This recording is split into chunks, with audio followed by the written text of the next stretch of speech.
ये एक क्वेश्चन है। इस क्वेश्चन को कैसे कर सकते हैं? ये कह रहा है कि 5 बॉल है हमारे पास में और कुछ बॉल अट्रैक्शन कर रही है, कुछ बॉल रिपल्शन कर रही है। तो हम बॉल्स के नेम यहां लिख लेते हैं, 1 2 3 4 एंड 5, राइट। अब ये कह रहा है सबसे पहले आप किसको देखना पसंद करोगे, अट्रैक्शन को कि रिपल्शन को? रिपल्शन को। क्यों? क्योंकि वो शॉर्ट टेस्ट होता है। रिपल्शन देखते हैं 4 और 5। अब देखो, आप 4 और 5 और 2 और 3 दोनों क्या कर रहे हैं? रिपल्शन कर रहे हैं। अगर 4 और 5 दोनों क्या है? रिपल्शन में, तो या तो ये पॉजिटिव होंगे या तो ये नेगेटिव होंगे।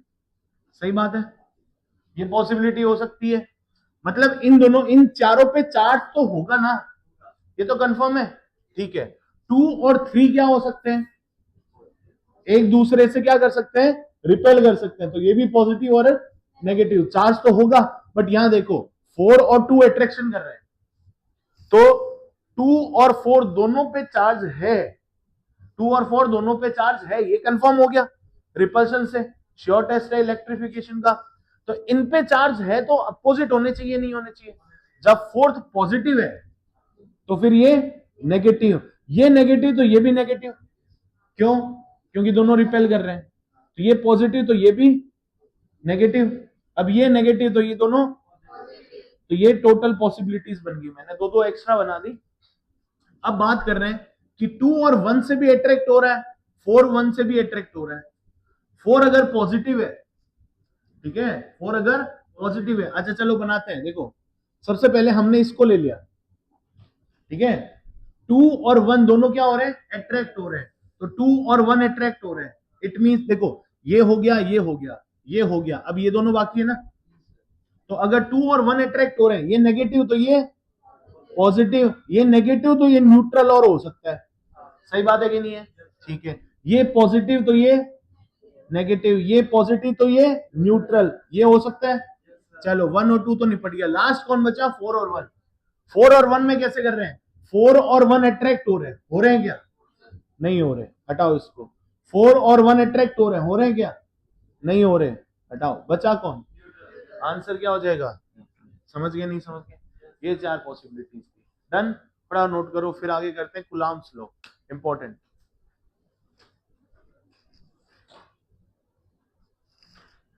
अभी हटा रहे, चलो अब कूलम्ब्स लॉ स्टार्ट करते हैं।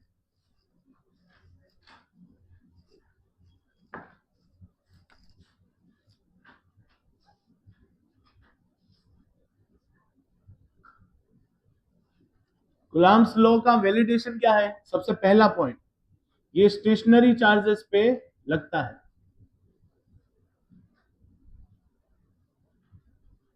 दूसरा क्या हो जाएगा? पॉइंट चार्जेस के लिए वैलिड है।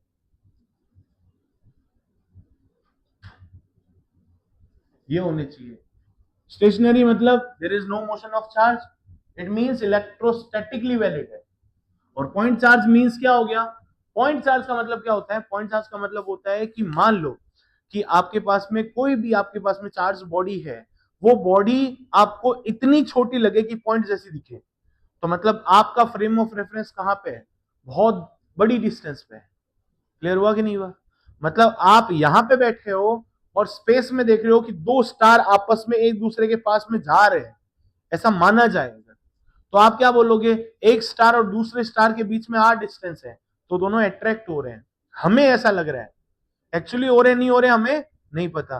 क्यों? क्योंकि हमारे लिए स्टार की डायमेंशन क्या है? एक पॉइंट जैसी है। क्यों? क्योंकि हम बहुत डिस्टेंस पे बैठे हैं। That's why we treated them as point charges. Correct और नॉट? ठीक। अब इस पे बात करते हैं।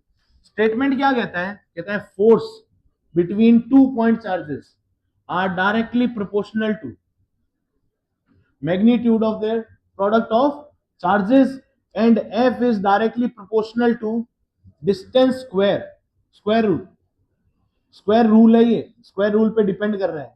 तो कंबाइंडली कैसे करेगा?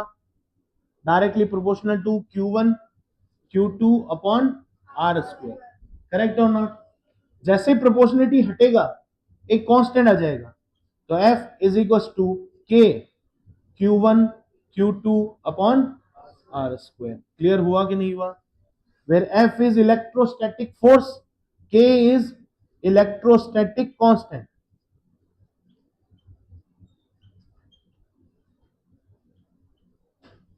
क्लियर हुआ कि नहीं हुआ? जैसे मान लो ये एक पॉइंट चार्ज है और ये एक पॉइंट चार्ज है, इन दोनों के बीच में डिस्टेंस आर है, तो ये इसके ऊपर फोर्स लगाएगा अट्रैक्शन, ये इसके ऊपर फोर्स लगाएगा अट्रैक्शन, अगर ये डिफरेंट चार्जेस है तो, नहीं तो ये फोर्स लगाएगा रिपल्शन, अगर ये सिमिलर चार्ज है तो। समझ गए नहीं समझ गए? बट ऐसा नहीं होता है ग्रेविटेशन। अब ग्रेविटेशन पढ़ते हैं, देखो तो ग्रेविटेशनल फोर्स क्या होता है?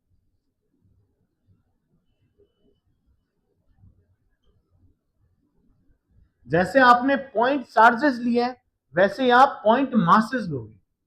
मान लो ये पॉइंट मास है m1 और m2, ये एक डिस्टेंस पे बैठे हैं, दैट इज r, तो ये एक दूसरे को अट्रैक्ट करेंगे, रिपेल नहीं करते ये, क्योंकि चार्ज नहीं है, ये दूसरे को क्या करता है?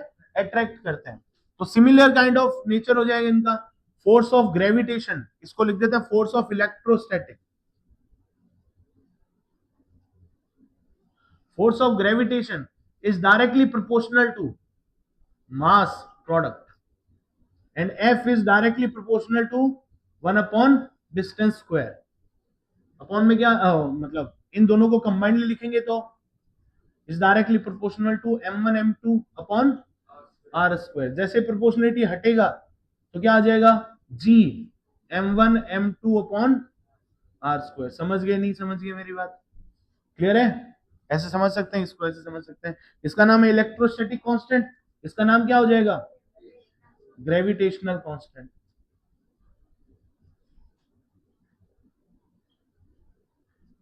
आई बात समझ में कि नहीं है? क्या आप के की डायमेंशन निकाल सकते हो यहां से? यहां से के की यूनिट निकाली जा सकती है, के की डायमेंशन निकाली जा सकती है, और के की वैल्यू फॉर एयर या फिर फ्री स्पेस के लिए होती है 9 इंटू 10⁻⁹। यूनिट में अभी लिख नहीं रहा, यूनिट आप लोग निकालोगे, डायमेंशन आप लोग निकालोगे। ग्रेविटेशनल कांस्टेंट की डायमेंशन भी आपको पता है, निकाली जा सकती है, न्यूटन इंटू मीटर स्क्वायर पर केजी स्क्वायर। सही बात है? नहीं पता तो यहां से निकाली जा सकती है। एमएलटी हम इसकी कर चुके हैं, फिर भी अभी कर सकते हैं, कर सकते हैं नहीं कर सकते? क्लियर है? तो इसको नोट करो, फिर बात करते हैं हम के ऊपर। के क्या है और के की वैल्यू कैसे निकालते हैं? ये वैल्यू आई, डायमेंशन और यूनिट मैंने लिखी नहीं, वैसे लिख सकते हो आप। क्या लिखोगे? Newton metre square upon coulomb square. तो क्या हो जाएगा? न्यूटन इंटू मीटर स्क्वायर पर कूलम्ब स्क्वायर। डन है कि नहीं है? अब इसको नोट कर लो फटाफट। यहां देखो, अब आपको के की यूनिट, के की डायमेंशन निकालने, एक बार जी को फिनिश करें। तो जी की डायमेंशन क्या हो, जी की वैल्यू क्या होती है? 6.67 10⁻⁻11। याद रखना अभी यूज आएगा, -11 न्यूटन मीटर स्क्वायर पर केजी स्क्वायर। क्लियर है? तो जी की डायमेंशन क्या हो जाएगी? जी इज इक्वल टू क्या है? Newton m1 l1 t-2 metre square l2 और केजी स्क्वायर m2। तो कैंसिल आउट करो इनको, तो क्या बन जाएगा? G is equal to m-1 l3 t-2। Correct? ये तो फिनिश हो गया। डन है? नोट करना है तो नोट करो फटाफट। अब हम इसमें चलते हैं, के के बारे में बात करते हैं। ठीक है, ये हटा दो एक बार। चलो,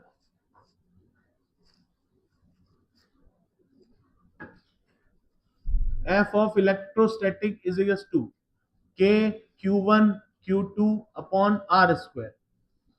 नोट पॉइंट हेडिंग डाल देना आप लोग। तो इसको और कुछ लिखा जा सकता है, 1/4πε0 Q1 Q2 upon are square. यहां से समझ में आया कि के एक कांस्टेंट है, दैट मींस 1/4πε0। करेक्ट और नॉट? तो के की वैल्यू ये होती है, where this is electrostatic constant. और एप्सिलॉन नॉट क्या होती है? परमिटिविटी ऑफ फ्री स्पेस या फिर एयर के बारे में ले सकते हैं। ये एक मीडियम की तरह काम करता है, समझ रहे हो नहीं समझ रहे हो? ये एक मीडियम की तरह काम करता है। जस्ट इमेजिन, हम अगर किसी भी दो चार्ज पार्टिकल को केरोसिन के अंदर डाल दें, तो अब एयर नहीं है, अब मीडियम अलग है। मीडियम अलग है तो एप्सिलॉन नॉट की वैल्यू चेंज हो जाएगी। समझ पा रहे हो मेरी बात? नहीं समझ पा रहे हो? वाटर में डाल दें तो एप्सिलॉन नॉट की वैल्यू अलग हो जाएगी। तो दो चार्ज के बीच में अट्रैक्शन फोर्स क्या हो जाएगा? अब क्या हो जाएगा? अट्रैक्शन फोर्स चेंज हो जाएगा, नहीं हो जाएगा? अरे भाई, के की वैल्यू तुमने चेंज कर दी, एप्सिलॉन नॉट की वैल्यू चेंज करके, इट मींस तुमने क्या कर दिया? वहां पे फोर्स की वैल्यू चेंज हो गई ना। अब एक पार्टिकल है जो हवा में एक दूसरे को अट्रैक्ट कर रहे हैं, लेकिन पानी में इतना अट्रैक्ट नहीं कर पा रहे। सेम डिस्टेंस पे रख दिया, सेम चार्ज रख दिया, मीडियम चेंज कर दिया, तो मीडियम चेंज कर दिया तो उसके ऊपर भी डिपेंड कर रहा है। क्लियर हुआ कि नहीं हुआ? अब यहां से फर्स्ट पॉइंट तो ये हो गया। सेकेंड पॉइंट हम ये लिखते हैं कि परमिटिविटी के बारे में बात करते हैं। तो एप्सिलॉन नॉट, चलो पहले एक तो होती है epsilon not. Epsilon not is permittivity, इसकी यूनिट होती है परमिटिविटी ऑफ एयर और फ्री स्पेस। इसकी यूनिट क्या हो जाएगी? के की यूनिट का जस्ट उल्टा कर दो। अब के की यूनिट क्या होती है? के की यूनिट बताओ। न्यूटन मीटर स्क्वायर पर कूलम्ब स्क्वायर, सही बात है। तो इसकी यूनिट क्या हो जाएगी? Coulomb square upon newton into metre square. समझ गए नहीं समझ गए? ये होता है। सिमिलरली एप्सिलॉन एम भी होगा, तो क्या लिखोगे? Permittivity of any medium. समझ में आएगी नहीं है? और एक होता है एप्सिलॉन आर, जो हमने पहले लिखा था इंड्यूस्ड चार्ज के लिए। लिखा था ना इंड्यूस्ड चार्ज कितना होता है कितना नहीं होता, उसके लिए लिखा था। तो एप्सिलॉन आर की वैल्यू कैसे हो जाएगी? Epsilon r is epsilon medium upon epsilon air और फ्री स्पेस। हम इसकी वैल्यू लिख रहे हैं। क्या इसकी डायमेंशन होती है? यस। यूनिट होती है? यस। क्या इसकी डायमेंशन होती है? नो। यूनिट? नो, क्योंकि ये एक रेशियो है। तो इसका नाम क्या हो जाएगा? Relative permittivity.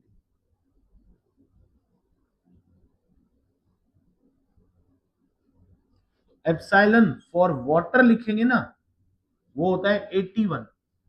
रिलेटिव के लिए फिर कंफ्यूज हो गए। एप्सिलॉन फॉर एयर के लिए लिखा जाए रिलेटिव, तो क्या हो जाएगा? 1 ही हो जाएगा ऑब्वियसली। आप मीडियम कौन सा ले रहे हो? आप कह रहे हो एयर ले रहा हूं, तो एयर अपॉन एयर हमेशा 1 होगा। और एप्सिलॉन मेटल क्या हो जाएगा? एप्सिलॉन आर लिखना है, वो तो हमेशा क्या करेगा? अट्रैक्ट करेगा। समझ गए नहीं समझ गए? यहां तक डन है? ये वैल्यूज आपको याद रखनी पड़ेगी। थर्ड हम बात कर लेते हैं डायमेंशन ऑफ के की। के की डायमेंशन क्या हो जाएगी? न्यूटन मीटर स्क्वायर पर कूलम्ब स्क्वायर। तो न्यूटन को क्या लिख सकते हैं? m1l1t-2 l2, ये हो जाएगा a1t1 का स्क्वायर। तो क्या बना? देखो m1l3, तो m1l3 यहां पे पहले t लिख लेते हैं। टी कितना है? देखो -2, ये रहा -2 ऊपर चले जाएगा तो -4, तो t -4 और a -2। समझ गए नहीं समझ गए? Similarly dimension of epsilon naught लिखा, तो ये क्या हो जाएगा? Coulomb square upon newton into metre square. उसको जस्ट उल्टा कर दो, तो m-1 l-3 t4a2। करेक्ट और नॉट? समझ गए? चलो ये भी समझ में आता है। अब एक और बात की जाती है कि सर आप ग्रेविटेशनल फोर्स बोल रहे थे, बताओ पावरफुल कौन है? देखिए भाई पावरफुल कौन है, चेक कर लेते हैं। तो हम एक एग्जांपल से मानते हैं।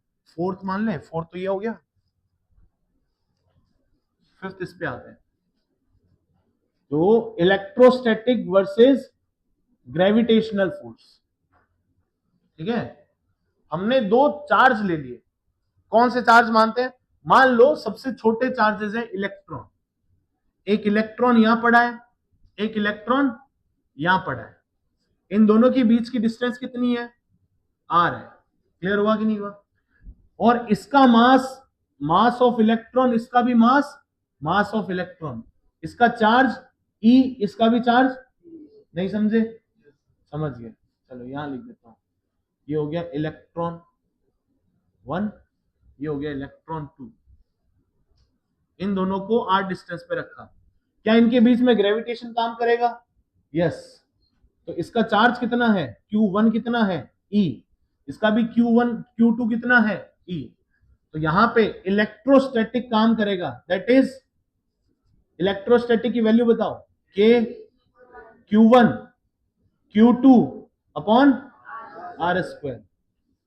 ग्रेविटेशनल काम करेगा G M1 M2 अपॉन, इन दोनों को डिवाइड कर दो। जैसे इन दोनों को हमने डिवाइड किया तो ये क्या हो गया, force of gravitation, force of electrostatic upon force of gravitation. इसकी वैल्यू K बाई जी आ गया, आर स्क्वायर से आर स्क्वायर गया, ऊपर क्या बच गया, ई स्क्वायर, नीचे क्या बच गया, मास ऑफ इलेक्ट्रॉन का स्क्वायर। क्या सारी वैल्यूज पता है हमें? यस पता है हमें। वैल्यू पुट करते हैं, इलेक्ट्रोस्टैटिक, ग्रेविटेशन, के की वैल्यू बताओ, 9 इंटू 10⁻⁹ ऑलमोस्ट। इसकी वैल्यू 6.67 10⁻⁻11। इलेक्ट्रॉन के चार्ज की value 1.6 10⁻⁻19 coulomb upon mass of electron 9.1 10⁻⁻31 kg का स्क्वायर। सही बात है। अब इसको देखो सॉल्व करते हैं। सॉल्व करने के लिए मैंने क्या किया, मैंने लिख लिया 9 इंटू 16 इंटू 16 कितना होता है, 2.56, तो मैंने लिख लिया 2.5 ऑलमोस्ट, ठीक है। और इसको लिख लिया मैंने 6.67 है तो 6.6 लिख लो ऑलमोस्ट। ये 9.1 है, 9 लिख लो, तो ये हो जाएगा 9 इंटू 9। डन है। ऑलमोस्ट ऑलमोस्ट किया हमने, एग्जैक्ट नहीं किया। ये देखो, ये 11 ऊपर जाएगा, कितना बच जाएगा, 20 प्लस का 20, 31 ऊपर जाएगा, कितना हो जाएगा, 19 माइनस कर लो इसमें से 13 करो, कितना आया, 18,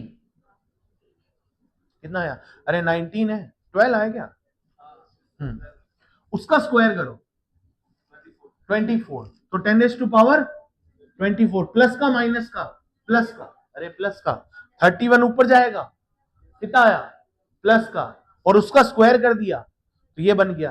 टोटल पावर कितनी बन गई है, 10⁻40 के आसपास।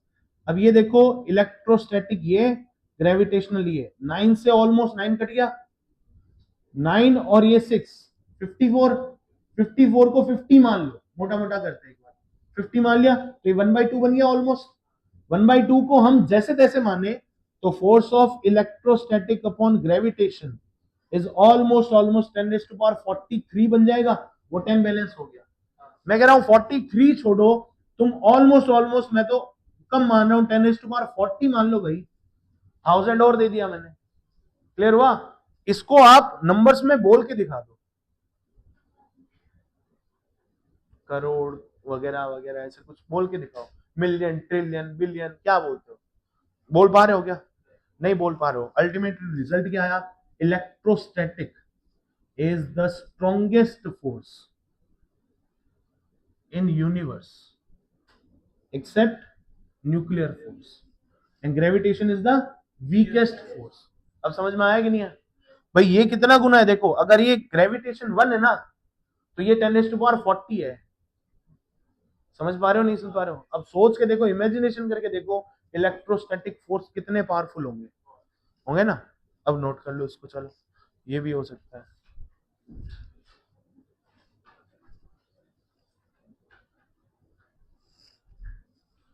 ये हटा देता हूं।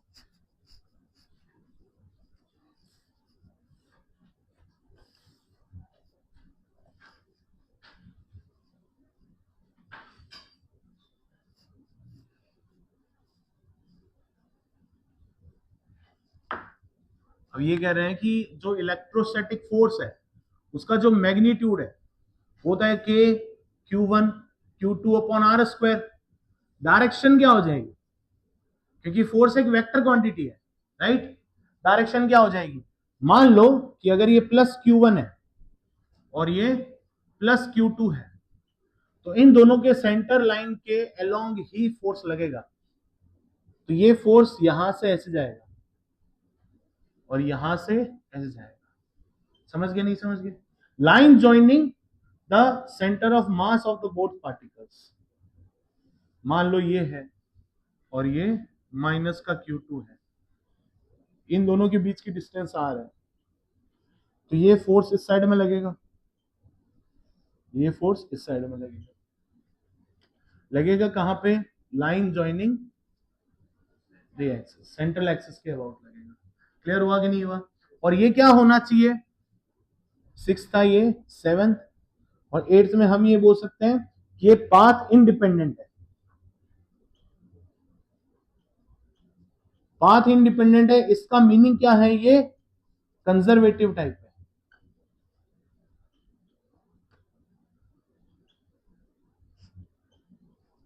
मतलब वर्क डन टोटल कितना हो जाएगा, 0 हो जाएगा। समझ पा रहे हो नहीं समझ पा रहे? क्लियर है? ये नोट कर लो। अब इसके बाद में करेंगे हम vector form of this electrostatic force, और वेक्टर फॉर्म करने के बाद में इसके क्वेश्चंस पे आते हैं। डन करो।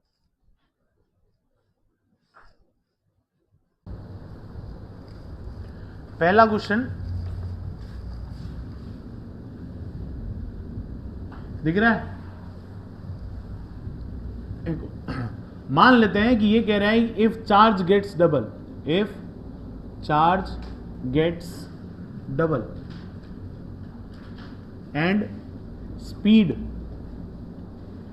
गेट्स रिड्यूस्ड टू हाफ, तो न्यू फोर्स कितना हो जाएगा? सिंपल सी बात, F is directly proportional to Q1 Q2 है। स्पीड पे इनवेरिएंट होता है, स्पीड पे डिपेंड नहीं करता। मास डिपेंड करता है क्या स्पीड पे? यस करता है। तो F1 upon F2 is equal to क्या हो जाएगा, Q1 upon Q2 upon charge double कर दिया, इससे ये मर गया, इससे ये मर गया, तो F1 अपॉन F2 क्या आ गया, ये आ गया 1/4। तो F2 will 4 times of old force, ऐसे इसको न्यू लिख दे, तो न्यू फोर्स और ओल्ड फोर्स। बहुत सिंपल था। अगला क्वेश्चन आ रहा है। सेकंड क्वेश्चन क्या कह रहा है? सेकंड क्वेश्चन ये कह रहा है, मान लो आपके पास में दो आइडेंटिकल बॉल्स थी, A एंड B। ये एक दोनों कितनी डिस्टेंस पे है, R डिस्टेंस पे, ऐसे मान लो। क्लियर है? पहले वाले पे चार्ज हम मान लेते हैं प्लस Q है, तो दूसरे वाले पे इक्वल एंड अपोजिट होगा -Q। ये गिवन है क्वेश्चन में, ठीक है। और एक और बॉल है जो आइडेंटिकल है, जिसको हमने नाम दे दिया C। इसके ऊपर चार्ज कितना है, neutral.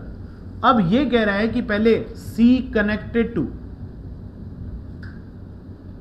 A and remove, then connected to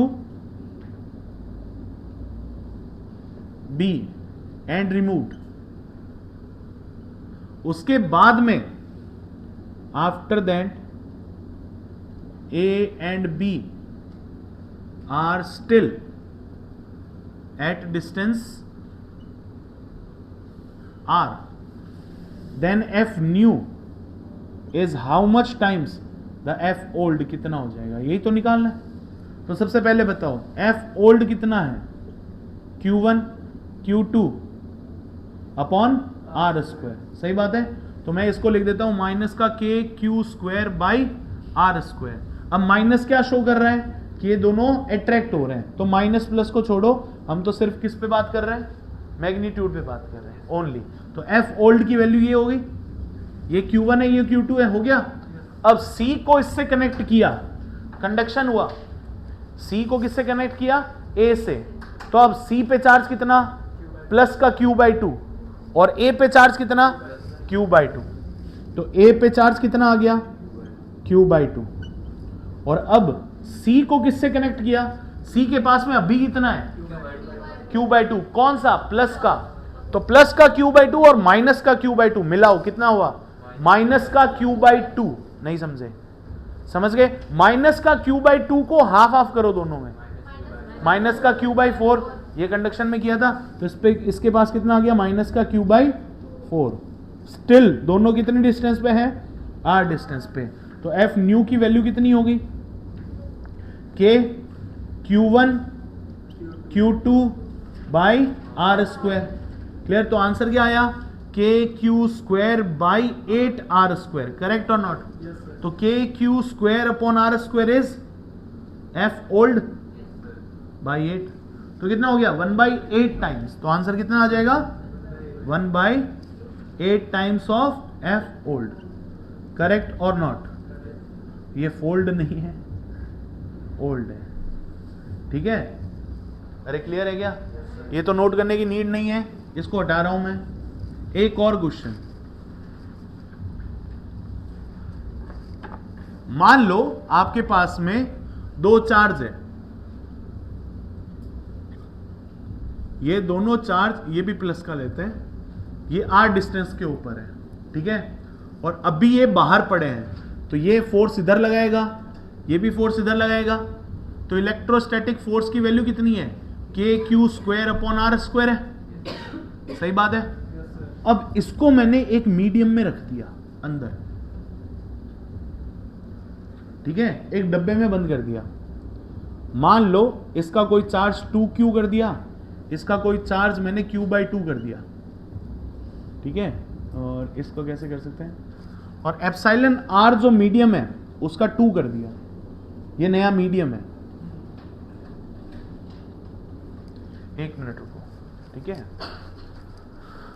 q by 2 और q बाई 2 कर दिया, चलो ठीक है।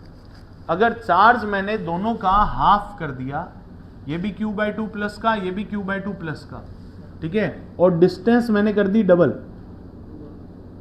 पहले r था, अब कितने पे है? 2r पे है। चार्ज इतना हो गया, ये a हो गया, ये b हो गया, यहां पे जो फोर्स लगेगा दैट इज f न्यू। अरे क्लियर है कि नहीं? यहां पे फोर्स लगेगा दैट इज f ओल्ड, ये वाला ओल्ड है, ये न्यू है। तो मुझे बताओ f new is how much times the f old? Correct और नॉट? एक मिनट, मैं डिस्टेंस और चेक कर लेता हूं। डिस्टेंस है 2r, करेक्ट बोला है मैंने, डिस्टेंस डबल कर दी, चार्ज हाफ कर दिए। अब इसको मैं लैंग्वेज में भी बना सकता हूं, तो ऑप्शन आप बताओ मुझे क्या क्या हो जाएंगे।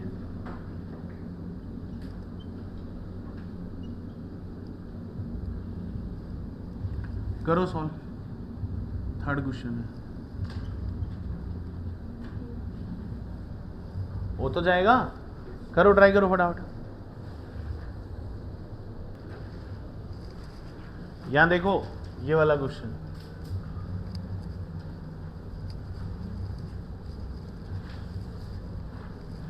सबसे पहला बताओ फर्स्ट क्या है? फर्स्ट वाले का फोर्स क्या हो जाएगा? कोई दे रखा है क्या? कोई मीडियम नहीं दे रखा, बाय डिफॉल्ट हम इसको फ्री स्पेस या एयर में मान लेंगे, ठीक है। तो एफ ओल्ड की वैल्यू कितनी होगी? K Q square upon are square. अरे सही लिखा है क्या?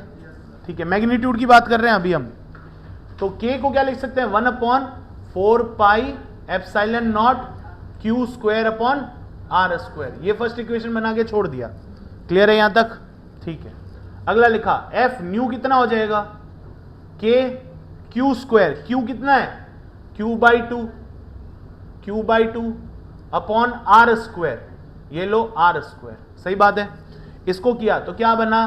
के क्यू स्क्वायर बाई 4, 1/2r का स्क्वायर 4r स्क्वायर। करेक्ट और नॉट? के को क्या लिखेंगे हम? 1/4 पाई एप्सिलॉन मीडियम लिखेंगे, क्योंकि ये किसी ना किसी मीडियम में रखा हुआ है। अरे क्लियर है कि नहीं है? मीडियम में रख दिया, इनटू क्या हो जाएगा? Q square upon 16r square. देखो 4 × 4 हो गया ना, 16r स्क्वायर। अब एक बात बताओ, क्या epsilon r is equal to epsilon medium upon epsilon not होता है कि नहीं होता? होता है। यहां से एप्सिलॉन मीडियम कितना आ जाएगा? Epsilon r into epsilon not. अरे हो जाएगा नहीं हो जाएगा? ये लिख दिया हमने। अब बताओ एफ न्यू की वैल्यू कितनी आ जाएगी? 1/4 4 pi epsilon not epsilon R into Q square upon 16 R square. Correct और नॉट? यहां तक ओके है? अब ये देखो 1 upon 4 pi epsilon not Q square upon are square, इसकी वैल्यू कितनी है? एफ ओल्ड है, इसको क्या लिखेंगे? F old. तो ये कितना हो गया? एफ ओल्ड अपॉन में क्या आ जाएगा? Epsilon R into 16। Epsilon R की वैल्यू कितनी है? 2। तो क्या हो जाएगा? F old upon 32, that is F new. तो आंसर क्या आ गया? 1/32। 1 बाय, सिंपल। क्लियर है? एयर वगैरह में फंसने की जरूरत नहीं है। और अगर तुम याद रखना चाहते हो तो एप्सिलॉन नॉट जो एयर के लिए होता है ना, एयर के लिए होता है, आपको जनरली क्या देगा? एप्सिलॉन आर ही देगा, रिलेटिव परमिटिविटी ही देगा। आपको एप्सिलॉन नॉट की वैल्यू पता होना चाहिए। एप्सिलॉन नॉट की वैल्यू क्या होती है? 8.854 10⁻⁻12 होती है। ठीक है, ये क्या हो जाएगा? Coulomb square upon newton into metre square. Sir ये कैसे आया?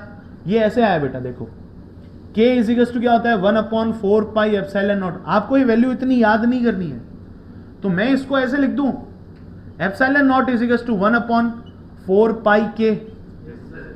क्या 1 अपॉन 4 पाई तुम निकाल लोगे? K की वैल्यू 9 इंटू 10⁻9 होती है, पॉजिटिव, तो वो ऊपर आएगा नेगेटिव बन जाएगा। समझ गए? नहीं समझ गए? इसकी वैल्यू निकाल लो, आपको निकालनी है तो 1 upon 4 into 3.14 into 9 into 10⁻9 coulomb square upon newton into metre square. इसकी वैल्यू निकालो, जैसे वैल्यू निकालोगे ना इसकी वैल्यू ये आएगी। डन है? आप जनरली K ही याद रखो। K की वैल्यू क्या होती है? 9 इंटू 10⁻9 न्यूटन मीटर स्क्वायर पर coulomb square for air and free space. Mostly यही आता है। समझ गए मेरी बात? नहीं समझ गए? क्लियर है? बाकी कैलकुलेशन पर्पस के लिए ये यूज कर सकते हो। आपको मोस्ट ऑफ द केस में एप्सिलॉन आर ही मिलेगा, एप्सिलॉन मीडियम नहीं देगा। क्लियर है? एप्सिलॉन मीडियम दे दिया तो एप्सिलॉन नॉट भी देना पड़ेगा उसको, इसलिए वो रिलेटिव परमिटिविटी देता है ताकि आपको झंझट ही नहीं रहे, वो रेशो दे देगा। अब आप रेशो से तो निकाल ही सकते हो। क्लियर है? तो पैटर्न पता चला क्वेश्चन कैसे पूछ रहा है? क्लियर है?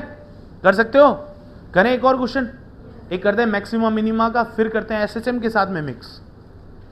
ठीक है, मजा आएगा। एसएचएम में कैसे करेंगे, गौर से सुनना। जस्ट इमेजिन मेरे पास में 3 लोग हैं, एक इधर बैठा है, एक इधर बैठा है और एक बीच में बैठा है। एक है पॉजिटिवली चार्ज प्लस क्यू, एक है नेगेटिवली, एक है पॉजिटिवली चार्ज प्लस क्यू। दोनों कौन हो गए? Positively charge. उनके बीच में बैठा दिया मैंने नेगेटिवली चार्ज कोई। क्लियर है? और वो नेगेटिव चार्ज इस ए चार्ज से, जस्ट इमेजिन ए यहां पे, बी यहां पे, बीच में सी बैठा है। क्लियर? ए और बी के बीच में डिस्टेंस है 12। कितनी है? 12। और बीच में एकदम मिड में मैंने सी को बैठा दिया। सी से बी की डिस्टेंस एल, सी से ए की डिस्टेंस एल। इसका चार्ज प्लस क्यू, इसका भी चार्ज प्लस क्यू, और इसका चार्ज माइनस क्यू। तो ये माइनस क्यू अट्रैक्ट होगा ए से, तो ए खींचेगा इधर।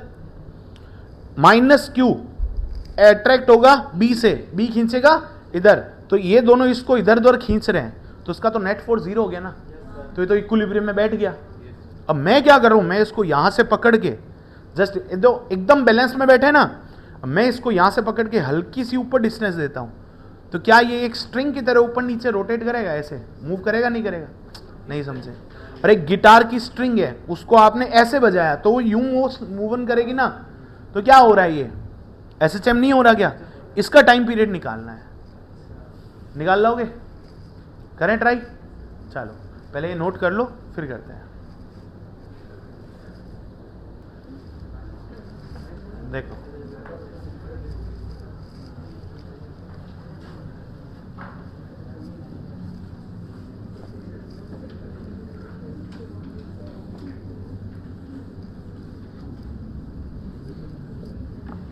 ध्यान से देखो, क्वेश्चन क्या दे रहा है। नेक्स्ट क्वेश्चन 4th है 5th है वो देख लेना। एक चार्ज है Q, इसको हमने तोड़ दिया कितने टुकड़ों में? एक तो है स्मॉल q और एक क्या है? Capital Q minus small q, क्योंकि चार्ज इज ऑलवेज कंजर्व। सही बात है। इन दोनों को अगर मैं r डिस्टेंस के ऊपर रखूं तो मेरे पास में एक फोर्स आता है, ठीक है, that is electrostatic force. Force is k q1 q2 upon r square, ये फोर्स आएगा। इस फोर्स को मुझे मैक्सिमाइज करना है, इस फोर्स को मैक्सिमाइज करना है। तो क्या मैं डिस्टेंस चेंज कर रहा हूं? नहीं कर रहा। क्या मैं मीडियम चेंज कर रहा हूं? नहीं कर रहा। आपने इसमें से कितना चार्ज निकाला ताकि फोर्स मैक्सिमम हो जाए, यही तो क्वेश्चन कर रहे हो। जस्ट इमेजिन, आप ये कह रहे हो कि आपके पास में एक कोई इन्वेस्टर है, बिजनेस की बात कर रहे है ना, देखो सब जाग गए, अरे सर पैसे की बात हो रही है ना, लालची लोगों सुन लो। अगर मान लो आपके पास में कोई इन्वेस्टर है, आपको उसके अकाउंट से पैसे निकालना है ताकि प्रॉफिट मैक्सिमम हो, क्लियर है। ऐसे अपना फायदा मत देखो, अरे सर उसके सारे निकाल लेंगे, ठीक है, सारे निकाल लोगे तो बिजनेस कैसे होगा? बिजनेस नहीं होगा। तो कुछ अमाउंट आपने निकाला ताकि आपके और उस अकाउंट के बीच में force of interaction, whether it is repulsive whether it is attraction, clear है, कोई भी हो, वो मैक्सिमाइज होना चाहिए। तो आप किस पे डिपेंड कर रहे हो? क्या डिस्टेंस आर पे डिपेंड कर रहे हो? वो तो कांस्टेंट है। तो आपने कितना अमाउंट निकाला उसके ऊपर डिपेंड हो रहे हो ना, कितना बचा वो भी डिपेंड हो रहा है आपके ऊपर कि आपने कितना एक्सट्रैक्ट किया, सही बात है। तो F is dependent on small Q, सही बात है कि नहीं है। तो अगर ये स्मॉल क्यू पे डिपेंड है, मैक्सिमाइज करना है आपको या मिनिमाइज करना है, तो आप क्या करोगे? DF upon D of dependent parameter, dependent कौन है? Small Q. तो इसको इक्वल टू 0 पुट करो। तो मैक्सिमम मिनिमा का सबसे पहला कंसेप्ट यही है। तो आप इसको करो, ये क्या हो जाएगा?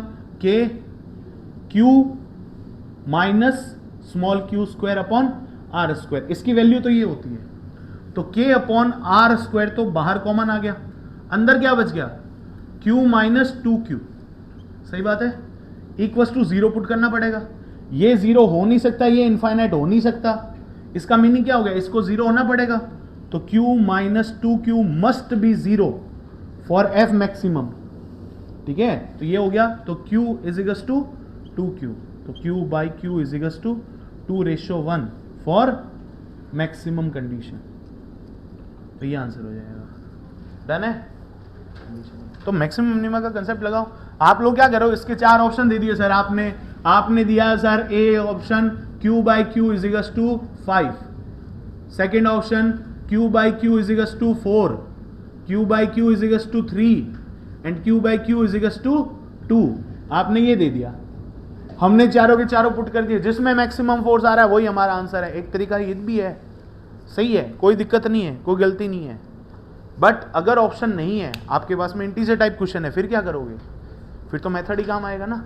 तो मेथड भी होना चाहिए और ट्रिक भी होनी चाहिए। अरे सर हम तो नीट वाले, हमें क्या मतलब है? पता चलेगा बेटा, कभी ना कभी तो पता चलेगा। क्लियर है यहां तक? डन। हटा दो इसको। ये क्या लिखोगे? हो गया क्वेश्चन। चलो अगला क्वेश्चन करते हैं। अगला क्वेश्चन मैं समझा देता हूं, दिख रहा है यहां पे। मान लो आपके पास में एक चार्ज है प्लस Q, ठीक है, और आपके पास में यहां पे एक चार्ज है प्लस Q, आइडेंटिकल है। ये हो गया A, ये हो गया B, ये एक दूसरे से 2L डिस्टेंस पे है। हमने एक पार्टिकल रख दिया यहां पे, यह है माइनस का Q, यह है चार्ज C, यहां से यहां तक की डिस्टेंस L, यहां से यहां तक की डिस्टेंस L, ऐसे समझ लो, ठीक है। क्या ये इक्विलिब्रियम है कि नहीं है? ये इसको खींच रहा है, ये इसको खींच रहा है, इक्विलिब्रियम स्टेट में है दोनों, ठीक है। अभी क्या होगा यहां पे? अभी ये होगा कि मैंने इसको हल्का सा ऊपर मूव कर दिया x डिस्टेंस, ठीक है, जहां पे x is very small distance, मतलब x is very less than L है। तो ये इतना दूर रखे हुए हैं, मैंने इसको mm में ऊपर नीचे कर दिया। क्या ये एक ऑसिलेशन करेगा? करेगा नहीं करेगा? तो इसका टाइम पीरियड निकालो कितना है, ठीक है। तो इसका टाइम पीरियड निकालो कितना है। ये मैं लैंग्वेज में लिखवाता हूं, फिर करो इस क्वेश्चन को। ये हटा रहा हूं।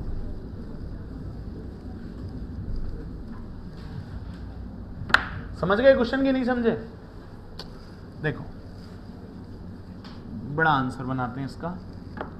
क्वेश्चन समझो गौर से, लिखने की नीड नहीं है, पूरा क्वेश्चन नहीं लिखवा रहा, आप लोग ऐसे लिख लो क्वेश्चन अपनी कॉपी में।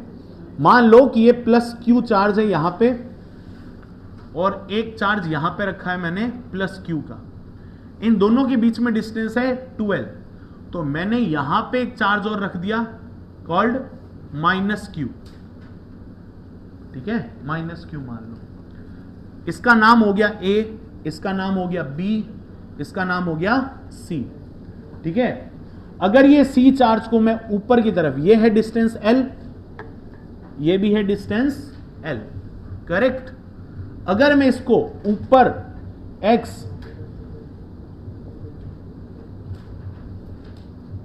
स्लाइटली डिस्टर्ब कर देता हूं, ऊपर एक हल्का सा ऊपर ले जाके छोड़ दिया, तो ये क्या करेगा?